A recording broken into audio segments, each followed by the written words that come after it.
आप सभी को राधा वल्लभ श्री हरिवंश जय जय श्री राधे। आज की चर्चा में हम ये जानने की कोशिश करेंगे कि हमारे जीवन में जो भी स्ट्रेस, टेंशन, डिप्रेशन आता है उसका मूल कारण क्या है और इसी विकारों का जड़ मूल से नाश करने के लिए क्या विधि है। तो गुरु की वाणी को अवलंब बना के आज की चर्चा शुरू करते हैं। गुरुदेव बता रहे हैं तनाव का मूल है अज्ञान और भ्रम। जो भी स्ट्रेस डिप्रेशन हमें आता है ना, उसका मूल ही कारण है अज्ञान और भ्रम। और अज्ञान दूर होता है नित्य सत्संग में बने रहने से, नाम जप करने से। ठीक है, तनाव का मूल है अज्ञान और भ्रम। इसी अज्ञान से हमारे अंदर कामनाएं जन्म लेती हैं।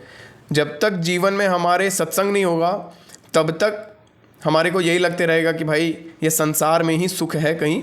और संसार, जब तक मन में, बुद्धि में ये डिसीजन बना रहेगा कि संसार में ही सुख है, और संसार को भगवान बता चुके हैं भाई कि ये दुखों का घर है। और जब तक हम संसार के पीछे भागते रहेंगे, दुख पाते रहेंगे और जीवन बीत जाएगा, फिर अलग अलग योनियों में जाके अलग अलग योनियों का दुख झेलेंगे। तो ये जो अज्ञान है, इसका ज्ञान हमें कब होता है? जब बहुत काल तक सत्संग में बने रहने से, जब हमारे मन और बुद्धि में ये चीज़ दृढ़ हो जाता है कि भाई यहाँ सुख नहीं है, सुख तो भगवान के भजन में है। तब उस विवेक के साथ जब हम अपनी जब वो उस विमल विवेक का उद्गम हमारे बुद्धि में होने लगता है, तो हमारा बुद्धि स्वतः संसार को छोड़ के संसार भगवान में लगने लगता है और हमें शांति का अनुभव होने लगता है उसी टाइम से। देखिए, बहुत छोटा छोटा बात है ये सब, बहुत आसानी से हम बोल दे रहे हैं पढ़ के, लेकिन जब इसका अनुभव होगा ना, तब आपको लगेगा कि भाई ये तो कुछ खतरनाक ही चीज़ है। ठीक है, तो इसको, अध्यात्म को मजाक में नहीं लेना चाहिए, इसीलिए आगे बढ़ते हैं। जब कामनाओं की पूर्ति नहीं होती, असंतोष आता है। जब पूरी हो जाती है तो लोभ जागता है। अगर कामना पूर्ति में बाधा आए तो क्रोध आता है। देखो भाई, लोभ और क्रोध का मूल है कामना। वैसे तो कामना हर विकारों का मूल है। काम, क्रोध, लोभ, मोह, इसमें जो कामना है वो वही ये तीनों और विकारों को साथ में लेके आता है। आप कामना करोगे, कामना का पूर्ति हो जाएगा तो और लोभ बढ़ेगा। कौन रुका है भाई? घर बनवा के, घर बन जाएगा, आराम से रह रहे हो, फिर सोचिए एक और ऊपर वाला फ्लोर बनवा लेते हैं। ऊपर वाला फ्लोर पे शिफ्ट हो जाओगे, नीचे वाला फ्लोर पे रेंट लगा दोगे।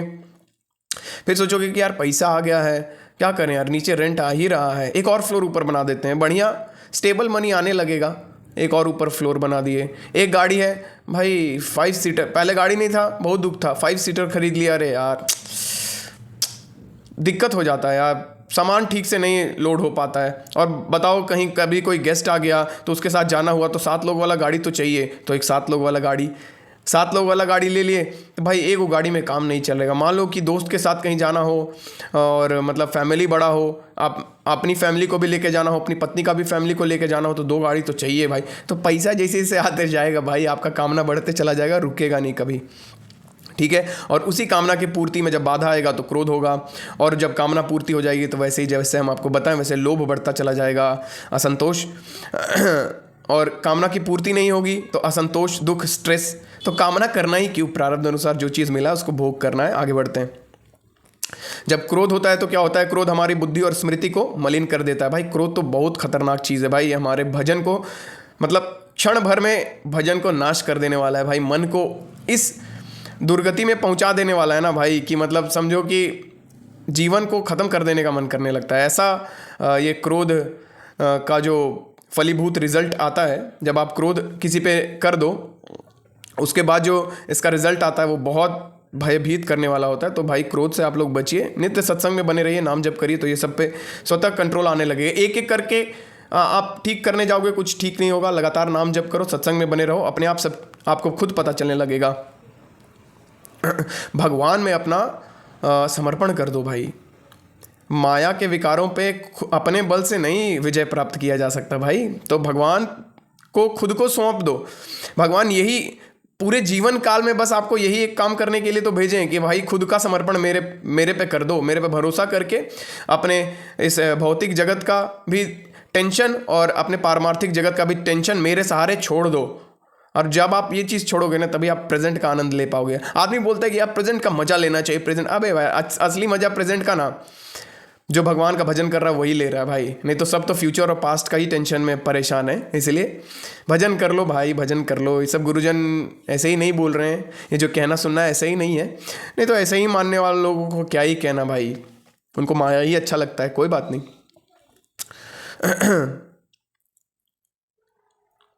यही वह तनाव है जिसे लोग डिप्रेशन कहते हैं भाई, यही तनाव को ही डिप्रेशन कहते हैं भाई। और देखें हम लोगों का हालत भाई, छोटा छोटा चीज़ को सोच सोच के डिप्रेशन में चले जाते हैं भाई। देखो डिप्रेशन में जाना वैसा ही है ना कि अपने बुद्धि और मन से अपने मन पे, अपने बुद्धि पे, अपने शरीर पे अपना नियंत्रण खो देना। जब नियंत्रण खो देते हो तो फिर कोई नहीं बचा सकता भाई। ये लड़ाई तो बस समझो कि अब हार ही गए। जब नॉर्मल आदमी अपने वासनाओं को नहीं कंट्रोल कर पाता, जो तो जिसके हाथ से ही मन बुद्धि का लगाम ही छूट चुका, वो तो डिप्रेशन मतलब क्या है, उसके बाद खेल खत्म है। तो ऐसा स्थिति में ना पहुंचे, इसके लिए नाम जप और नित्य सत्संग में बने रहना ही औषधि है भाई। यही वह तनाव है जिसे लोग डिप्रेशन कहते हैं। हम सोचते हैं अगर हमें मनचाही चीज़ें मिल जाएं तो सुखी हो जाएंगे, लेकिन वास्तविकता कुछ और है। हमें धन प्रिय है, नहीं हमें धन प्रिय है, नहीं नहीं नहीं, धन नहीं प्रिय है। प्रिय है वह भोग जो धन से मिलता है। लोभी को तो धन भी प्रिय है, धन संचय किए किए मर जाता है, उसके बाद उसके मरने के बाद वो धन स्टेट बैंक ऑफ इंडिया का हो जाता है भाई। हर साल स्टेट बैंक ऑफ इंडिया एक डेटा निकालता है जिसमें कुछ करोड़ रुपया, कुछ हज़ारों करोड़ रुपया धन ऐसा रहता है जिसका कोई माँ बाप नहीं है। तो वो शायद वैसे ही लोग होंगे जो कि जमा कर करके इकट्ठा तो कर लिए और करोड़पति हैं, इसका अभिमान पाले रहे जीवन भर और टपक के निकल लिए। तो ऐसा ही होता है भाई, यही तो माया का खेल है बाप।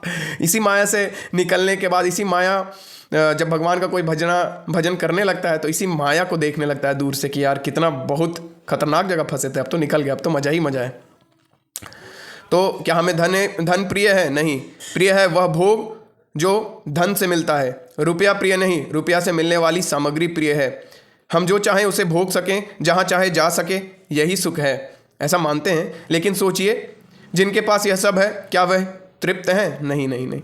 जिनके पास ये भोग वस्तु, अरे भाई आप देखो ना, रईस से रईस, अरे ये लोग तो भिखारी हैं, समझ रहे हो। जो लड़कियां जो लड़के आप लोग देखते हैं इंस्टाग्राम पे फोटो वगैरह डालते, आप सोचो ना कैमरामैन लेके जा रहा है ये लोग और फोटो डाल रहा है, बस सिर्फ और सिर्फ अपना अभिमान अहंकार पुष्ट करने के लिए कि देखो मेरे पास कितना पैसा है। और अधिकतर लड़कियां जो ये सब फोटोज़ डालती हैं छोटे छोटे कपड़ों में, उनको एक बात हृदय की सच्चाई बता दिया जाए कि अगर आप वही फोटो जो आप छोटे कपड़ों में डाल रही हो ना, अगर साड़ी में डालोगी ना तो आपका फॉलोवर्स घट जाएगा आधा, ठीक है। तो आपके अंग प्रत्यंग को देख देख के आपका फॉलोवर बढ़ रहा है भाई, समझ रहे हो आप।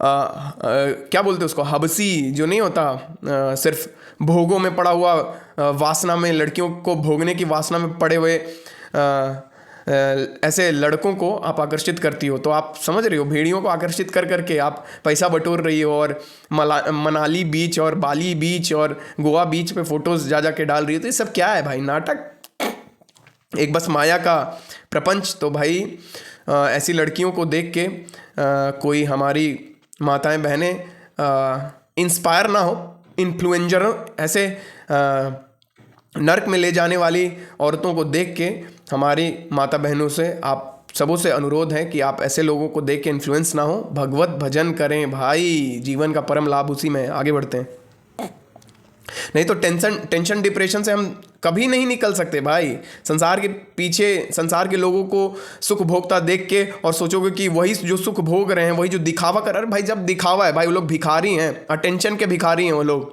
हाँ। और आप उन्हीं लोग को देख देख के अपना खून और पसीना जलाए जा रहे हो। नहीं भाई, उसमें सुख नहीं है भाई। घर बैठ के भगवान का भजन करने में जो आनंद है ना, वो कहीं नहीं है, ठीक है। तो ये सब बात आप लोग समझिए। तो जिनके पास भी हम लोग देखते हैं बहुत ज़्यादा धन है और फेसबुक और इंस्टाग्राम पे फ़ोटोज़ वगैरह सब डाल रहे हैं, वो लोग बस अटेंशन के भिखारी हैं भाई। तो अटेंशन के भिखारी बनना है कि सही मायने में इस जीवन को धन्य बनाना है, इस मन और बुद्धि का राजा बनना है और परमानंद का अनुभव करना है। तो आप सोच लो दोनों में से आपको कौन सा क्या बोलते हैं मार्ग आसान भी लग रहा है और कौन सा मार्ग आपको अपनाना भी चाहिए। कोई विवेकशील होगा तो वो पता कर लेगा कि उसको कौन से मार्ग पे चलना चाहिए। आगे बढ़ते हैं। सोचिए, पढ़ लिख कर अच्छी नौकरी करूं, सोचिए, पढ़ लिख कर अच्छी नौकरी करूं, धन कमाऊं, मकान बनाऊं, सुंदर जीवन साथी पाऊं, भोग करूं, मित्र बनाऊं, फिर भी तृप्ति नहीं मिलती। नहीं मिलती भाई, सत्य बात है भाई, नहीं मिलती। आप देख लो, कोई देखो ऐसे दिखावटी लोग तो आपको इन रियलिटी बताएंगे नहीं। हमारे शास्त्र, हमारे गुरुजन, हमारे संत जन जो सच में रियल भक्त हैं, ऐसे पाखंडी नहीं, 99% पाखंडी भरे हैं ना, तो पाखंडियों की बात नहीं कर रहा, जो असली संत आपको भगवान की कृपा से अगर मिल गए तो उनसे पूछो, वो रियलिटी बता देंगे भाई। कहीं तृप्ति नहीं है भाई यहाँ पे। दुःखालयम अशाश्वतम, यहाँ का हर एक चीज़ मिराज है, मिराज। जैसे आप रेगिस्तान में जाओगे ना तो आपको दूर दिखेगा कि पानी का हा पानी मिलने वाला है, लेकिन वो पानी नहीं है भाई, वो तो मिराज है, एक छलावा है। समझ गए? इच्छा की अनंत श्रृंखला। विडंबना देखिए, जिस व्यक्ति या वस्तु को देखकर हम सोचते हैं कि अगर यह मिल जाए तो हम सुखी हो जाएंगे, वही व्यक्ति या वस्तु किसी और के पास है, लेकिन क्या वह व्यक्ति किसी तीसरे को पाने की नहीं सोच रहा? अरे भाई, जिसके पास आप जो सोच रहे हो ना कि ये इस इंसान के पास जो चीज़ है वो चीज़ मेरे पास भी हो जाए तो हम सुखी हो जाएंगे, लेकिन भाई एक बार उसकी दशा को गौर से देखो, सोचो उसके बारे में। हम लोग पॉलिटिशियंस, एक्टर्स, ये लोग का लाइफ देख के सोचते हैं कि यार ये लोग के पास कितना पैसा, कितना ऐशो आराम है, ऐसा मेरे पास भी हो जाए, कितना लोग ये लोग को जानते हैं यार, ये लोग का कितना फॉलोअर्स है, रोड पे निकलता है इतना लोग इसका वाहवाही करते हैं। भाई ये लोगों के पीछे मत भागो, ये फॉलोअर्स, ये जनता के पीछे मत भागो। ये जनता जिसको कल वाहवाही करके ताली बजा बजा के ऊपर बैठा है ना, उसी को नाली में भी घुसेड़ देते हैं। ठीक है, तब सोचो उन लोग को कितना दुख होता होगा। तो ये सब चीज़ का, ये सब फालतू चीज़ों का एक्सपेक्टेशन, संसार की किसी भी चीज़ों का एक्सपेक्टेशन रखना ही नहीं चाहिए। तो कचरे के समान है भाई। कचरा जैसे दुर्गंध देता है ना, उसी तरह कुछ दिन का मस्ती, उसके बाद कुछ दिन के बाद ये सब दुर्गंध देने लगता है भाई, असहनीय हो जाता है। नहीं तो बड़े बड़े सेलिब्रिटीज़ को भाई जीना मुश्किल है भाई, खड़ा होकर गुपचुप नहीं खा सकते, खड़ा होकर रोड पे चल नहीं सकते, तो क्यों ऐसा जीवन जीना भाई? फ्रीडम, मनुष्य जीवन फ्रीडम चाहता है भाई। और ये कितना बड़ा बंधन है, आप खुद सोच के देखो। ये फॉलोअर्स, ये क्या है भाई? फालतू है ये सब चीज़, के पीछे मत भागो भाई, भगवत भजन कर लो। क्यों इतना सोचना भाई सही मार्ग को पकड़ने के लिए? लेकिन कोई हमको पीट पीट के कोई सही मार्ग पे लगाया, तो शायद आप भी बार बार सुन के सही मार्ग पे लग जाए। इसी आशा के साथ बस ये सब कहना और सुनना है। गुरुजन की करुणा है कि बार बार इस पापी जीव को हमारे लिए वो बोलते हैं, नहीं तो वो तो अपने निजानंद में मग्न है भाई। उनको क्या ज़रूरत यहाँ आके हमारे को लेक्चर बताना, हमारे को भगवान के बारे में बताना, उनको कोई ज़रूरत नहीं। लेकिन इतने करुणामय होते हैं कि वो ये काम करते हैं हमारे लिए। लेकिन हम ऐसे मूढ़, ऐसे अज्ञानी, ऐसे बदमाश, ऐसे कुसंगी, ऐसे क्या कुटिल जीव हैं कि भगवान के मार्ग पे नहीं चलते, गुरुजनों की बातें नहीं सुनते। देख रहे हैं गुरुजनों का जीवन कि अनंत कोटि वैभव उनके सामने खेल रहा है, लेकिन फिर भी वो लिप्त नहीं है। लेकिन ऐसा राजा वाला जिंदगी नहीं चाहते हैं। 100 रुपया, 1000 रुपया, लाख रुपया, करोड़ रुपया के लिए छिछियाते फिरते हैं, इधर उधर सबके मस्तक पे मुंह मारते फिरते हैं। अरे भाई ऐसा मत जियो जीवन, राजा की तरह जीवन जियो, उसके बाद देखो क्या मजा भगवान देते हैं। विडंबना देखिए, जिस व्यक्ति या वस्तु को देखकर हम सोचते हैं कि अगर यह मिल जाए तो हम सुखी हो जाएंगे, वही व्यक्ति या वस्तु किसी और के पास है, लेकिन वह व्यक्ति किसी तीसरे को पाने की सोच रहा है। तीसरा व्यक्ति चौथे की तरफ देख रहा है। इस सब में तृप्ति किसी को नहीं मिल रही। इस सब का मूल कारण है अज्ञान, और अज्ञान का खात्मा होता है विवेक से। विवेक आता है सत्संग से, बिनु सत्संग विवेक न होई। समाधान बताते हुए गुरुदेव बता रहे हैं, अज्ञान से बाहर निकलने का उपाय केवल अध्यात्म है, अन्यथा मन दलदल में फंस जाता है। कितना भी कुछ भी पालो, कभी तृप्ति नहीं होती। लेकिन एक बात आपको बता दें, अध्यात्म का मतलब ये नहीं होता कि आप किसी को भी सुनने लगे, किसी को भी उठाए और पढ़ने लगे, किसी का भी किताब उठाए, गीता का टीका उठाया, दे दनादन पढ़ने लगे। जो खुद तृप्त नहीं हुआ है ना, वो आपको तृप्त नहीं कर सकता।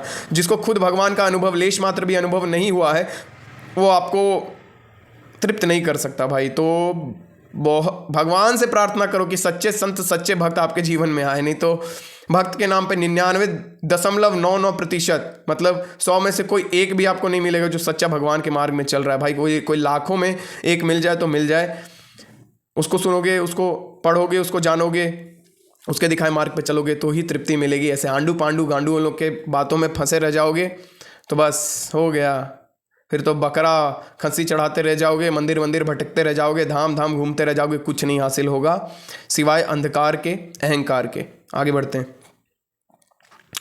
ठीक है। तो अध्यात्म करना है, जो भगवान के सच्चे संत, सच्चे प्रेमी जन हैं, भगवान से प्रार्थना करिए तो वो ज़रूर सच्चे संत को आपके पास भेजेंगे। आपको कहीं जाने की ज़रूरत नहीं है। आपके हृदय में ऐसी प्रेरणा हो जाएगी, या तो आप उनके पास चले जाओगे, या तो वो किसी न किसी माध्यम से, या मोबाइल के माध्यम से या प्रत्यक्ष रूप में आपके सामने प्रकट हो ही जाएंगे। आगे बढ़ते हैं। अज्ञान से बाहर निकलने का उपाय केवल अध्यात्म है, अन्यथा मन दलदल में फंस जाता है। कितना भी कुछ भी पालो, कभी तृप्ति नहीं होती। मन को सीमा में रखना सीखो। धर्म हमें सीमा देता है। खाना पीना भोग संबंध सब क्या हो, धर्म पूर्वक हो। कोई भी खाना पीना भोग संबंध जो भी बने सब धर्म पूर्वक हो। नाम जप करो, धर्म के अनुसार भोगो, तभी मन को विश्राम मिलेगा। हम लोग सोचते हैं भाई हमको मौका मिला है कि एक को जिंदगी है भाई, इसको पूरा फैल के जी लो, भाई नर्क मिलेगा। और ये मत समझो कि मरने के बाद मिलेगा, जीते जी मिलने लगता है। जब आप अधर्म युक्त भोग भोगना शुरू करते हो ना, आपको जीते जी आप व्यभिचार करोगे, गलत भोजन पाओगे, मांस भक्षण करोगे, आपका बुद्धि हृदय सब मलिन हो जाएगा भाई। फिर उस मलिन बुद्धि से आप मलिनता ही अपने जीवन में अट्रैक्ट करोगे भाई। दिखावा, प्रपंच, टेंशन, क्लेश, जलन, द्वेष, इस सब से घिर जाओगे, मर जाओगे, जीते जी मरोगे, पल पल मरोगे। फ्यूचर सताएगा, पास्ट रुलाएगा, प्रेजेंट यही फ्यूचर और पास्ट सोचते सोचते बीत जाएगा। बच जाओ, भगवान का भजन कर लो। मन हमेशा नया, सुंदर, नवीन चाहता है। धन, वस्त्र, मित्र, पत्नी सब नवीन चाहिए, लेकिन असली नवीन और तृप्ति केवल भगवान में है। तृप्ति सिर्फ और सिर्फ भगवान में है भाई। नहीं तो बढ़िया से बढ़िया व्यक्ति मिल जाए, आपका कुछ दिन में मन उब जाएगा। बढ़िया से बढ़िया वस्तु मिल जाए, आपका कुछ दिन में मन उब जाएगा। ये मन वैसा ही है। लेकिन जब कोई भगवान का भजन करता है, धर्म पूर्वक भोगों को भोगता है, धर्म पूर्वक भगवान के मार्ग में सत्यता से चलता है ना, कोशिश भी करता है ना, भले ही 50 बार 100 बार गिरता है, लेकिन भाई उसको जो तृप्ति का अनुभव होता है ना, उसको जो भगवान सहारा देते हैं ना, वो कहीं नहीं मिलेगा भाई, वो कहीं नहीं मिलेगा। वो मज़ा क्या बोलें भाई, वो तो अनुभव का विषय है। आप भजन करो तब आपको पता चलेगा भाई। जीवन जीने का एक अलग ही मज़ा आने लगेगा भाई। अब क्या बताएं आप लोगों को कैसा मज़ा आएगा। You will feel like a king. आप राजा बन के जियोगे भाई। राजा का बेटा अपने आप को मानोगे तब ना। आप तो संसार के विषय वासनाओं में पड़े लोगों का अनुकरण करते हो। आप कहाँ गुरुजनों का अनुकरण करते हो? आप कहाँ गुरुजनों की बातें सुनते हो? आप कहाँ शास्त्र अध्यात्म उठा के पढ़ते हो? झूठों का सनातनी बनते हो, हिंदू बनते हो? नहीं भाई, सनातन शास्त्र पढ़ो। कोई बिरला अभी हमको कोई हिंदू कहने वाला, झंडा डंडा लेने वाला कोई मिलता हो जो सत्संग करता हो, जो भगवान की वाणी सुनता हो? नहीं, बहुत कम। इसलिए आप लोग अगर चाहते हैं जीवन में सुखी होना, आनंदित होना, तो भगवान का भजन कर लो, कोई और तरीका नहीं है। असली नवीन और तृप्ति केवल भगवान में है। असली नवीनता और तृप्ति केवल भगवान में है। पहले गंदे दृश्य, गंदी बातें, गंदी क्रियाएं छोड़ो, फिर विचार शुद्ध होंगे, हर परिस्थिति में आनंद रहेगा। ठीक है, ये सब चीज़ छोड़ना सीखो भाई। ऐसा नहीं है कि छोड़ोगे पहले दिन ही छूट जाओगे, गिरोगे, 50 बार गिरोगे भाई। साइकिल सीखने में आदमी कितना बार गिरता है। गिरने के डर से साइकिल चलाना छोड़ दे तो बस हो गया, फिर वो कभी नहीं सीख पाएगा भाई। साइकिल छोड़ देगा तो समझ रहे हो, मोटरसाइकिल से भी डरेगा, कार से भी डरेगा, ज़िंदगी भर दूसरे के सहारे चलता रह जाएगा। इसीलिए बोल रहे हैं कि 50 बार गिरो।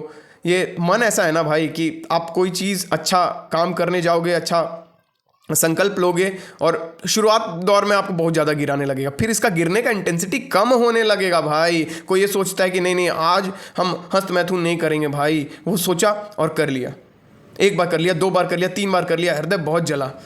फिर वो मन ये बोलने लगता है कि तू इस लायक नहीं है, तू नहीं कंट्रोल कर सकता, आप जैसा चल रहा वैसा चलने दे। नहीं, उसका बात नहीं सुनना है। आज हम 10 दिन में 1 बार गिर रहे हैं, कल को हम 1 महीना में 1 बार गिरने लगेंगे, फिर 2 महीना 4 महीना में 1 बार गिरने लगेंगे, फिर 6 महीना में गिरने लगेंगे। ऐसा टाइम पीरियड बढ़ते जाएगा। फिर एक टाइम आएगा कि आपको एकदम उपरत हो जाएगा मन। और भगवान का शरण लेके करो, अपना बल से करो कि हम इतना दिन कंट्रोल कर पा रहे हैं, हम इतना दिन अपना बाहर नहीं घूमे, हम देखो 10 दिन हो गया, 15 दिन हो गए। दिन मत गिनो भाई, ये सिर्फ और सिर्फ भगवान की कृपा से ही इस पर कंट्रोल पाया जा सकता है। ये मत सोचना कि अपने बल से तुम माया की विकारों पे विजय पा पाओगे। नहीं, पॉसिबल नहीं है। इसलिए भगवान का भजन करते रहो, और जब भी भगवान का भजन करो और निरंतर अपने मन पे और बुद्धि पे नज़र रखोगे तो ये उधर जाएगा नहीं।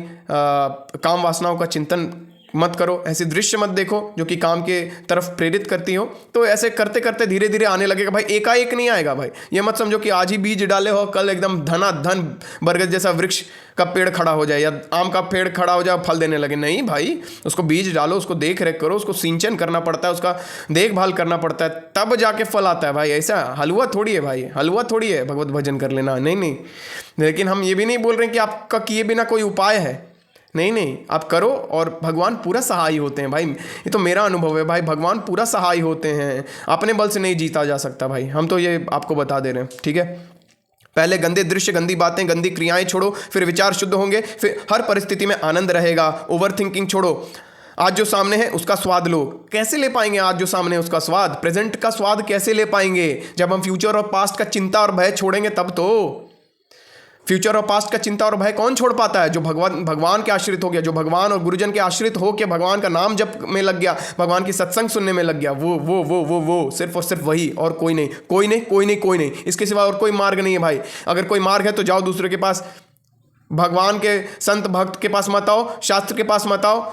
इन लोगों के पास आपके लिए कोई उपाय नहीं, अगर आपको कोई दूसरा उपाय नजर आ रहा है तो, ठीक है। हम अपना एक्सपीरियंस बोल रहे हैं भाई, बिना नाम जप के, बिना सत्संग के, बिना गुरुजन और भगवान की शरणागति प्राप्त किए आप माया के विकारों पे विजय नहीं पा सकते। वर्तमान का आनंद, ओवर थिंकिंग, वर्तमान का आनंद लेने के लिए क्या करना है? ओवर थिंकिंग छोड़ो, अंड बंड बातों को बात करना छोड़ो भाई, सोचना, उसका नाम जपो, नाम जपना शुरू करो भाई। पकड़ने वाली वस्तु को पकड़ो, छूटने वाली फालतू वस्तुएं अपने आप के जीवन से निकल जाएंगी। क्यों नहीं समझते हो? हर लेक्चर में यही चीज़ तो बोलते हैं भाई। ओवर थिंकिंग छोड़ो, आज जो सामने है उसका स्वाद लो, कल और परसों की चिंता मत करो। इस संसार का सबसे बड़ा सुख मन और इंद्रियों के भोग में नहीं है, सुख है शुद्ध विचारों में, भगवान में मन स्थित करने में, मन पर नियंत्रण करने में। जब आप मन को नियंत्रण करोगे ना तो आपको एक आह्लादिक सुख, अंदर का सुख महसूस होगा, आप अंतर्मुख होने लगोगे। सुख अंदर है भाई, किसी की जरूरत नहीं भाई, किसी व्यक्ति, वस्तु, स्थान की जरूरत नहीं। हमें सिर्फ और सिर्फ जरूरत है भगवान की, भगवान के भक्तों की, भगवान के सत्संग की, भगवान के नाम जप की, भगवान के नाम रूप लीला और धाम की। बस बस बस, सिर्फ और सिर्फ भगवान और भगवान से जुड़े वस्तुओं, व्यक्तियों की जरूरत है हमें, और किसी चीज़ों की जरूरत नहीं है। आत्मा उसी से तृप्त होगी, और हम आत्मा ही है, शरीर नहीं है, मान लीजिए। गुरुदेव 3 शर्त बता रहे हैं मन को शांत करने के लिए। पहली शर्त, गंदी बातें, दृश्य और क्रियाएं छोड़ो। दूसरी शर्त, धर्म के अनुसार भोग भोगो, ठीक है। लूटा लूटी मत करो, जो मिल रहा है उसी में खुश रहो, संतोष रखो भाई। नहीं है, हम आपको बताएं ना, ये सब बस दिखावा और छलावा है जो दूसरे लोग फोटोज़ वगैरह सब डाल देते। आप खुद सोचो ना, क्यों कोई व्हाट्सएप पे और इंस्टाग्राम पे स्टेटस लगाता है? क्यों लगाता है भाई? सिर्फ और सिर्फ दिखावा। देख मेरे पास पैसा है, तेरे पास नहीं है ना, हाँ, अहंकार। गुरुजनों की बातों में रहो भाई, क्यों इस सब संसार के पीछे भाग रहे हो? परेशान हो जाओगे, डिप्रेस हो जाओगे। तीसरी शर्त, नाम जप, सत्संग और सेवा अपनाओ। बहुत इंपॉर्टेंट शर्त, नाम जप, सत्संग और सेवा अपनाओ। सेवा मतलब क्या? निस्वार्थ भाव से किया गया, भगवान के द्वारा दिया गया सेवा, जो भी आपको मिला है। गृहस्थ हो, गृहस्थ का सेवा, विरक्त हो, विरक्त का सेवा। जैसा भी भगवान आपको जिस भी परिस्थिति में डाले हैं, जो भी काम आपको दिए हैं, वो भगवान की सेवा मान के करो। भगवान में समर्पित करो वो सेवा को, तभी वो सेवा कहलाएगा, अपने लिए ना करो। नाम जप, सत्संग और सेवा अपनाओ। जब ये शर्तें पूरी होंगी, मन तृप्त होगा, तनाव, असंतोष और डिप्रेशन का अंत होगा।